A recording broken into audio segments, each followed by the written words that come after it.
Ponto de partida de sexta-feira no ar, e como vocês sabem, nas sextas-feiras não tem teleprompter, não tem roteiro, sou eu, são vocês, as críticas, os comentários, as perguntas, os questionamentos, a conversa que nós temos. Tudo aquilo que vocês põem no YouTube, no Instagram, nos pontos de partida de segunda e de quarta-feira. E o assunto essa semana é um só, é o assunto da semana. Nicolas Ferreira, o PIX, o governo Lula e o que está acontecendo. Alguns de vocês foram muito críticos comigo. Então vamos lá. Vamos começar pelas pauladas mais pesadas. Separei 3 comentários que resumem de várias maneiras um pouco o tom das críticas, né? Bright Clouds. O Nicolas não tem razão, ele votou contra diversas medidas que favorecem o trabalhador. Giancarlo Dantas de Brito. Mas o Nicolas mentiu, cara. Passa pano não, que é feio. Atmos. Não, o Nicolas não tem razão. Acreditar no Nicolas é como acreditar que jogar em cassino online é uma boa ideia. Tá bom. Muitas pessoas, enfim, o título do vídeo era Nicolas tem razão. E muitas pessoas vieram nessa de questionar. Teve gente no Instagram dizendo assim, pronto, agora o Pedro está trabalhando para a direita. Pronto, agora o Pedro não opera mais para a democracia. Quer dizer, no fim das contas é um pouco aquele raciocínio assim, não, se você fala que o Nicolas está certo e o governo está errado, no fim das contas o que você está dizendo é que agora você é bolsonarista. Deixa eu falar uma coisa para vocês. Hoje, nessa sexta-feira, saiu uma pesquisa Quest. E eu queria trazer alguns números para vocês. 2 deles, por exemplo. 68% da população ficou sabendo que o governo desmentiu o imposto no PIX. Parece bastante gente, né? 67% dos brasileiros acham que o governo pode vir a cobrar imposto no PIX.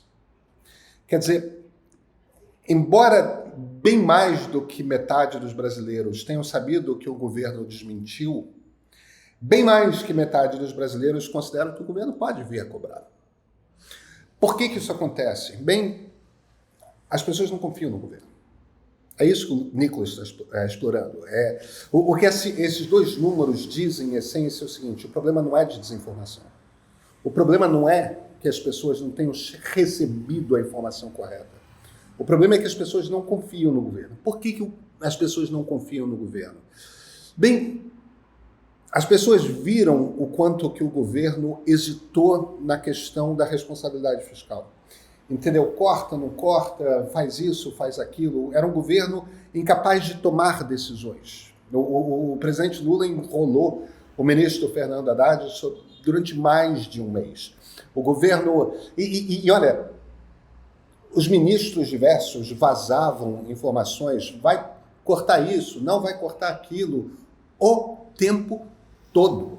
Era uma loucura durante aquele mês e meio. Então, as pessoas entendem que o governo está completamente perdido quando fala das suas próprias contas.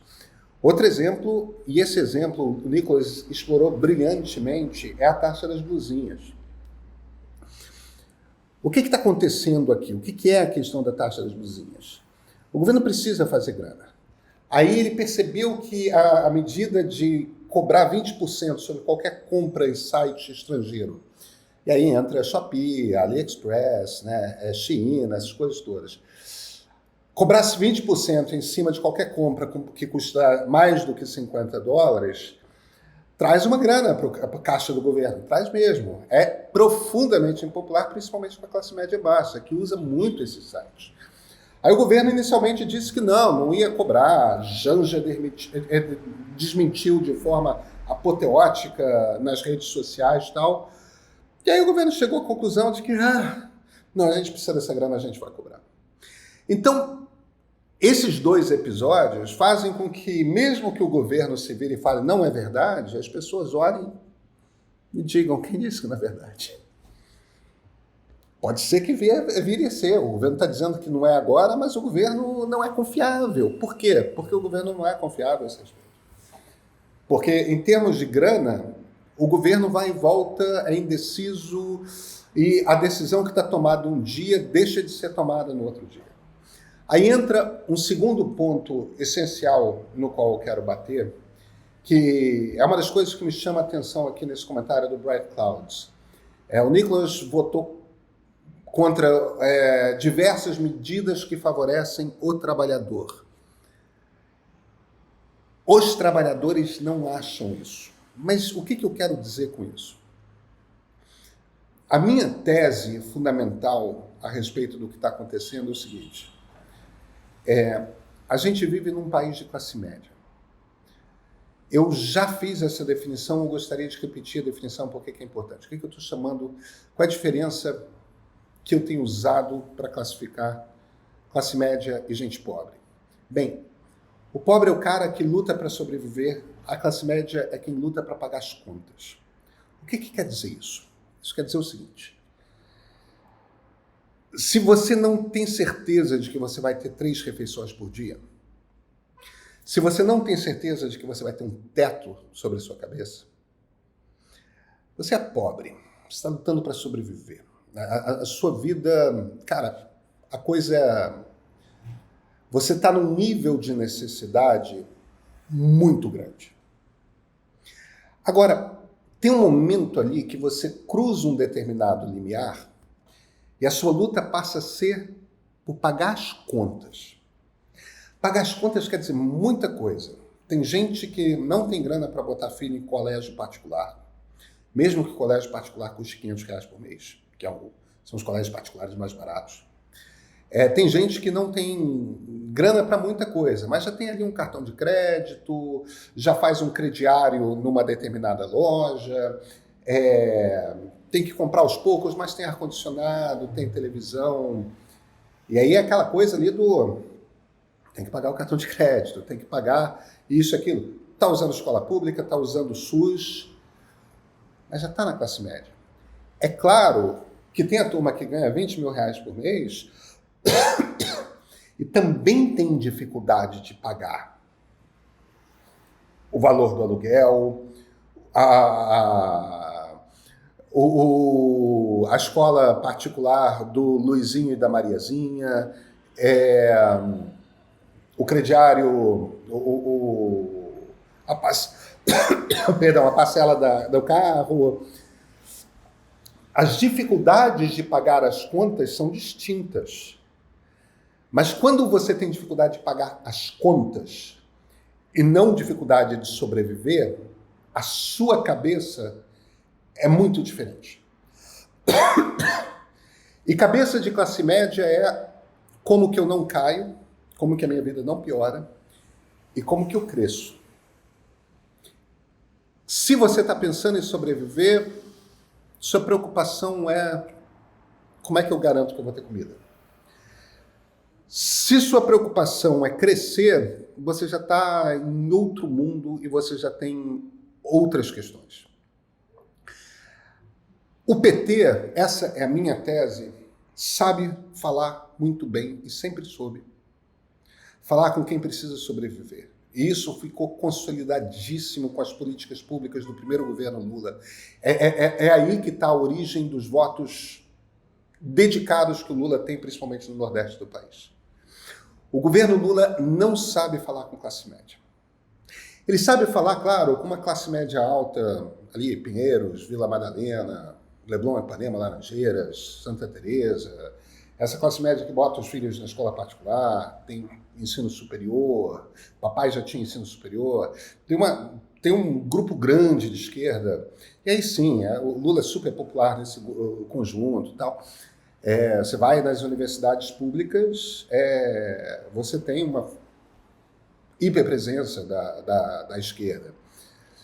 Agora, você vai nas periferias urbanas e você vai nas favelas, onde mora hoje mais classe média do que gente pobre, quer dizer, o cara que está lutando para pagar as contas, não o cara que está lutando para sobreviver, e você tem baixa adesão ao PT. É a turma que em São Paulo votou em Pablo Marçal, por exemplo, nessa última eleição. Votou no Ricardo Nunes, não votou no Boulos. Vai ver onde que o Boulos teve voto. O Boulos teve voto na São Paulo Rica.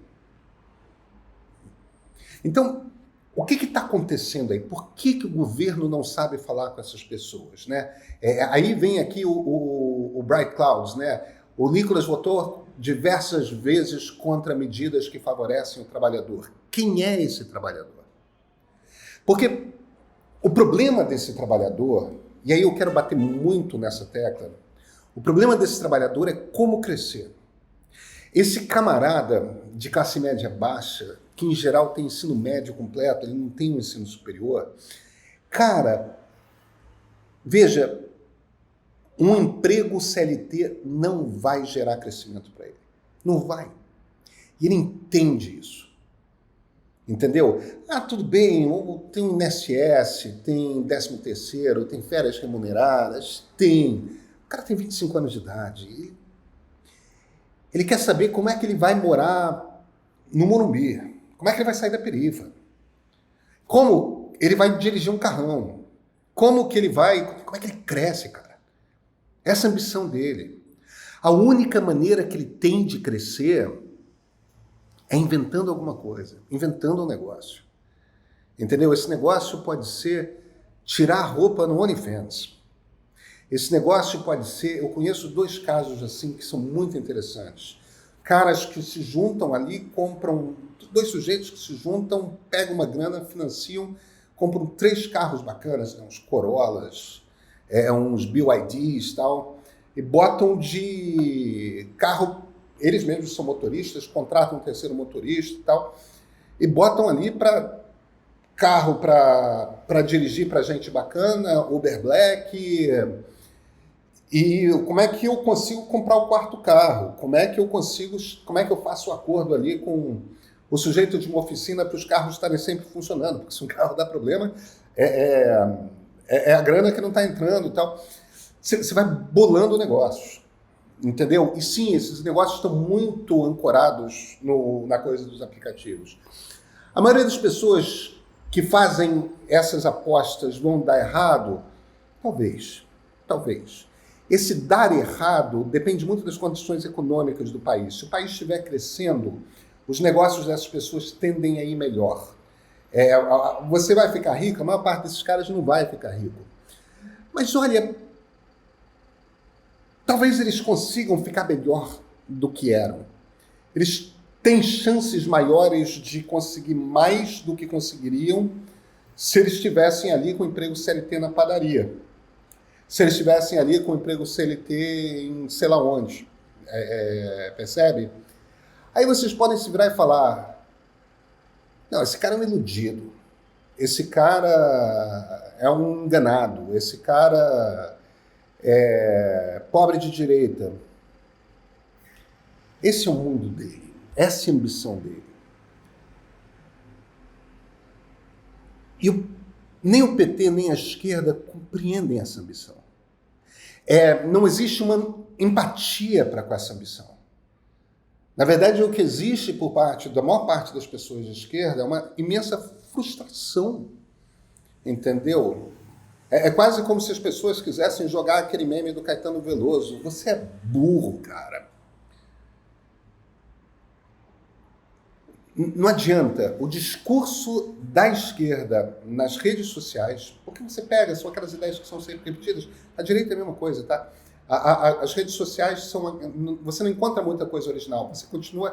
Você encontra sempre aquelas mesmas mensagens repetidas. Um comentário após o outro, um tweet após o outro, um vídeo após o outro. São sempre aqueles mesmos comentários que são repetidos. E você pega o bojo desses comentários, é sempre olhar para esse cara periférico com um desprezo. Não era assim. Quando eu estava na faculdade, e eu militava dentro de um partido de esquerda, quando eu estava na faculdade, ninguém na esquerda olhava com desprezo para gente ralando. Pelo contrário, a gente olhava com bastante respeito. E hoje, porque quando a esquerda traz suas propostas, a CLT, ou seja lá o que for, quando a esquerda traz as suas propostas, as suas principais ideias, entendeu? Muito preocupado com a questão de gênero, muito preocupado com... Esse troço não ecoa nas escolhas que as pessoas nas periferias fazem para si mesmas. Aí você pode se virar para elas e falar, vocês estão errados. E tudo bem, você pode achar que elas estejam erradas e talvez você esteja certo em achar que elas estão erradas. O problema é o seguinte, elas têm uma opinião a respeito do que a sua vida é, a respeito de para onde elas vão. Elas têm um desenho de como é que é a vida delas. Elas sentem as suas dores. Elas pagam os seus boletos. Elas vivem o drama do juro, das suas dívidas. Elas fazem escolhas. Elas têm valores. Você pode achar que o cara está enganado, você pode achar que o cara é burro, você pode achar que o cara é ingênuo, você pode achar que o cara é uma vítima da manipulação do neoliberalismo mundial, você pode achar muitas coisas. Mas o problema é o seguinte, se você quer o voto desse cara e você acha tudo isso a respeito dele, você tem que convencê-lo, e eu estou falando no masculino em grande parte porque são homens, tá? Você tem que convencê-lo de que as suas propostas são melhores do que o futuro que ele imaginou para si mesmo. De que a vida dele será melhor no mundo que você está descrevendo. Essa é a sua missão. Essa é a missão do governo Lula. Precisa convencer essas pessoas de que tem um governo melhor, que tem um projeto melhor de país, que precisa, no fim das contas, você quando faz política, você está mexendo sempre com a imaginação das pessoas. O que você está dizendo o tempo todo é, imagina a sua vida como ela é agora. O que você espera do seu futuro? Como que você, quando você deita em casa sozinho à noite e um pouco antes de dormir, abre os olhos para cima e sonha com o que o seu futuro vai ser? Que futuro é esse que você imagina?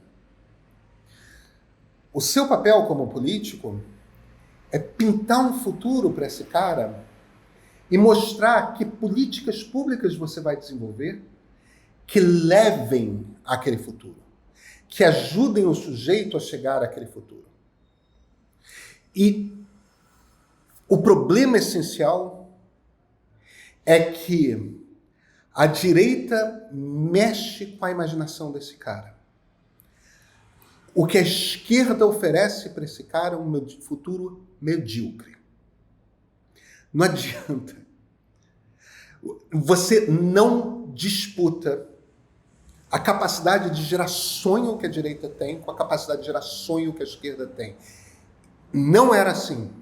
A esquerda era muito capaz de gerar sonho 25 anos atrás. A esquerda perdeu essa capacidade.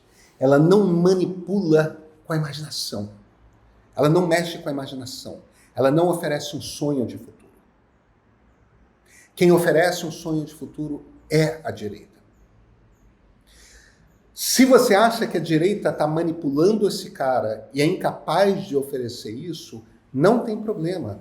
Mas você tem que conseguir ser capaz de produzir uma mensagem que convença esse sujeito disso. E para você conseguir construir uma mensagem que consiga convencer esse sujeito isso, antes você precisa conseguir desenvolver uma empatia com esse cara. Você precisa olhar para esse cara com generosidade. Você precisa olhar para os sonhos desse cara e meio que sonhar junto. Você tem que ter respeito por essa pessoa. A esquerda não tem respeito por essas pessoas. Entendeu? Se vocês olharem com franqueza, eu sempre volto para o título do livro do Gessé de Souza, Pobre de Direita. Essa expressão, me desculpem, é de uma arrogância, entendeu? É de um desprezo. O que a expressão transparece, na verdade, é o seguinte: o que a expressão transparece é a ideia, o que ela leva a concluir é a ideia de que a ideia de ser pobre de direita é absurda.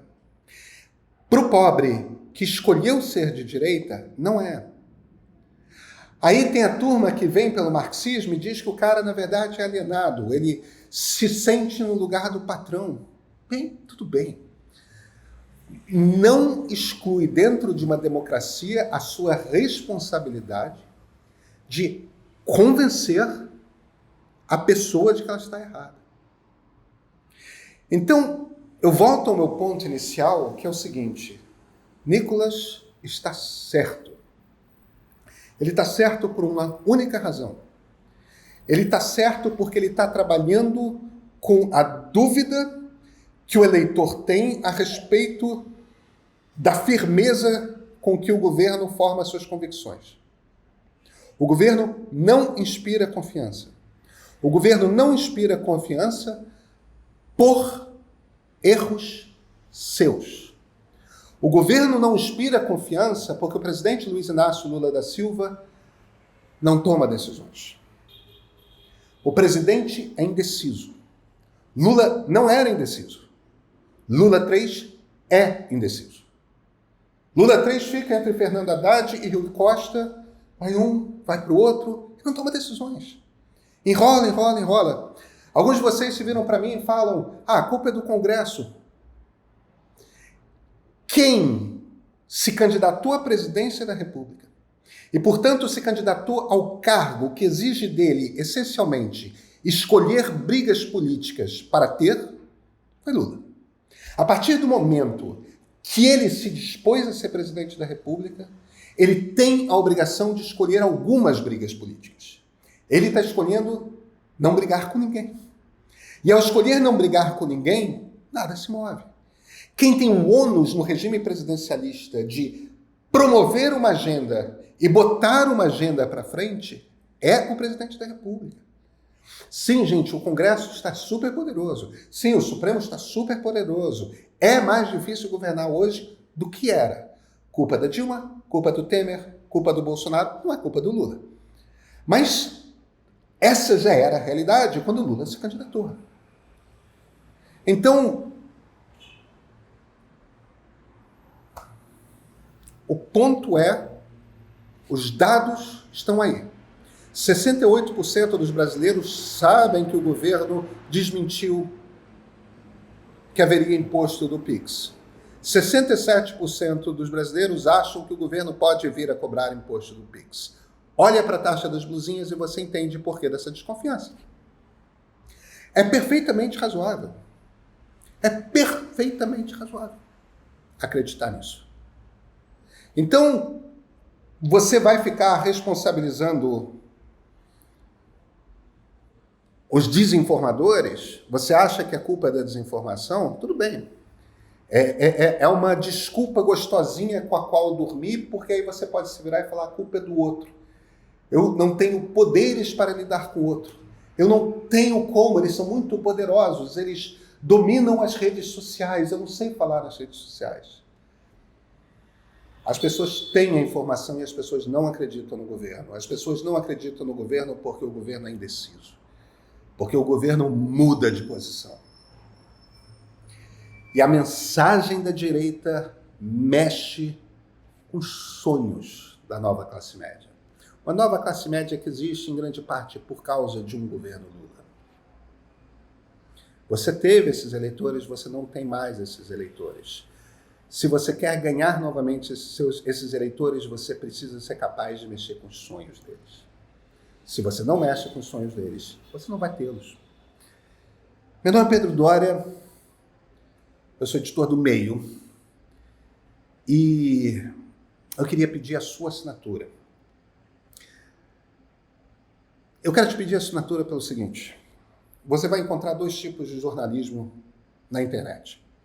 Esses 2 tipos de jornalismo são o seguinte: é o jornalismo bolsonarista. Nós não somos bolsonaristas. Nós não somos bolsonaristas por uma razão muito simples. O bolsonarismo é golpista. Outro jornalismo que você vai encontrar na internet é aquele jornalismo que diz que o governo está sempre certo.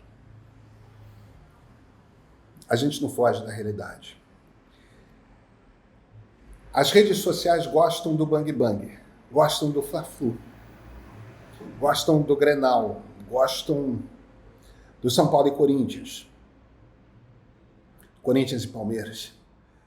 Eles gostam dessa disputa polarizada, entendeu? Os governistas e os radicais antigovernistas. A gente não está nem num lugar nem no outro. A gente está no meio. Mas isso não quer dizer que a gente não tenha convicções. Nós temos convicções democráticas, nós nos preocupamos fundamentalmente com a democracia. Nós somos progressistas. Mas a gente não finge que o povo é diferente do que o povo é. Então, como que a gente ajuda com a sociedade brasileira a tocar o país para frente? É disso que o meio trata. Se você acha que esse tipo de jornalismo é importante, por favor, assine o meio. Este é o ponto de partida de sexta-feira.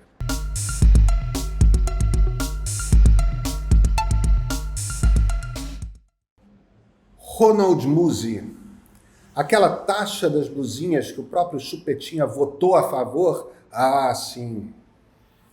Ricardo Pisanelli, tem dedo do Mark Zuckerberg nesse alcance. O Ira Ramos, é muito fora da curva um vídeo ter 200 milhões de visualizações em 24 horas. Nem a Anitta consegue isso. É possível ter dedo laranja por trás. Maurício Avanzi, acreditar em número de visualizações é tão deprimente quanto acreditar em políticos. Isso aqui são pessoas que não acreditam que o Nicolas tenha conseguido mais de 300 milhões de visualizações no Instagram. Isso aqui é um comentário que eu ouvi muito em várias redes, que é, ele votou a favor dessa taxa das blusinhas. Por que eu estou trazendo isso? Por um motivo muito simples. A esquerda também acredita em fake news. A esquerda também opera com teorias conspiratórias. Não é verdade que Nicolas Ferreira tenha votado na taxa das blusinhas. O que a Câmara dos Deputados... Olha, todo mundo muito preocupado com fact-checking. A Reuters fez esse fact-check. Tá certo? Vamos lá. O site da Reuters. Fact-check. Nicolas Blusinhas. Nicolas é com K, tá? Não é com CH, não. Bem, o que aconteceu ali? O Congresso Nacional faz a maior parte, a Câmara dos Deputados faz a maior parte das suas votações como votações simbólicas. É aquela votação que vocês já viram diversas vezes, que funciona assim. Os senhores deputados que forem a favor, ponham-se como estão. Aprovado.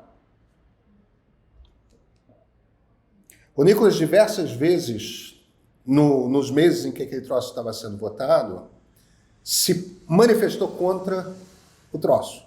Agora, era um jabuti, a taxa das blusinhas o governo botou como um jabuti no meio de uma proposta que tinha a ver com carro, que não tinha nada a ver com imposto, mas aí você mete um parágrafo ali a mais e torna lei, entendeu? É um truquezinho ali.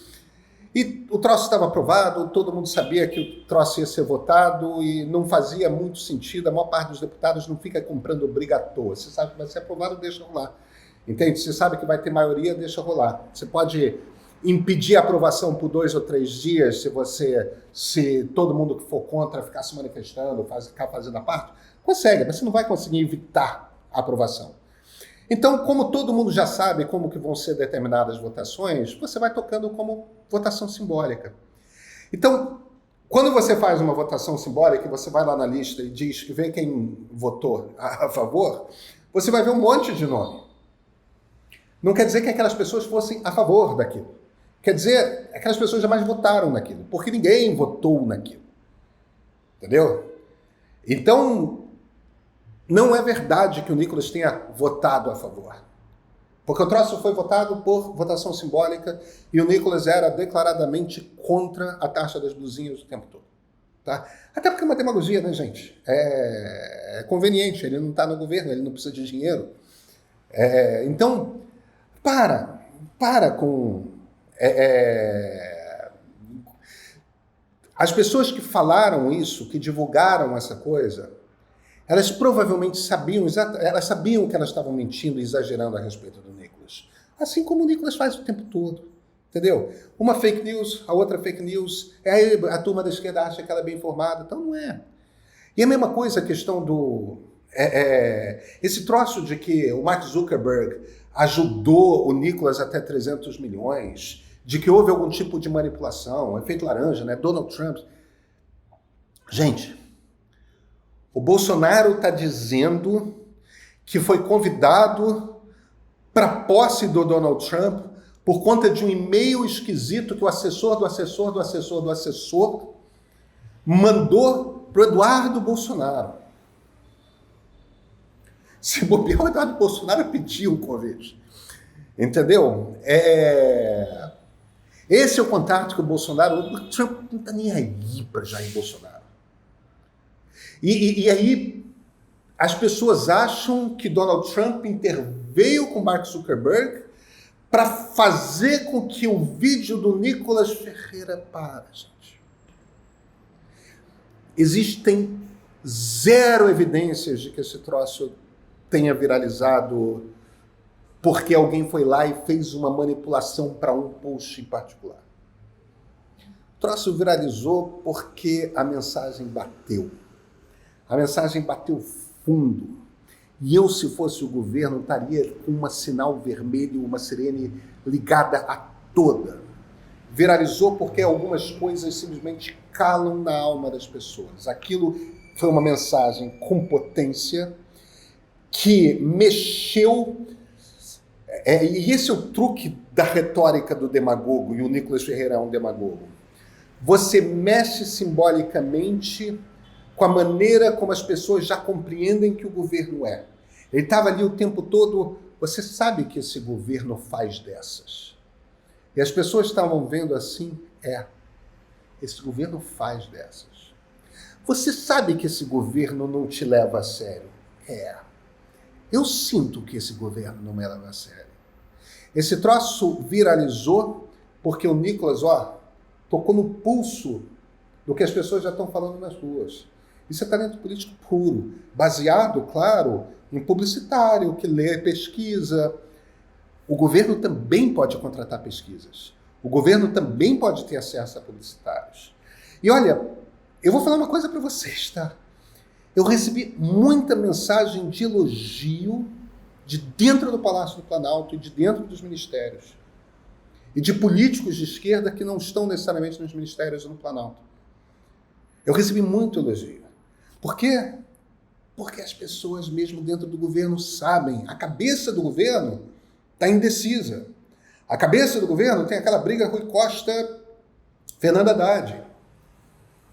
Mas aquela disputa entre os dois e a indecisão de Luiz Inácio não quer dizer que todo mundo no círculo... E é muito engraçado, né? Que enquanto a militância estava toda batendo em mim, tinha um bando de gente ali das proximidades do presidente falando, a gente sabe disso, a gente fala disso, mas...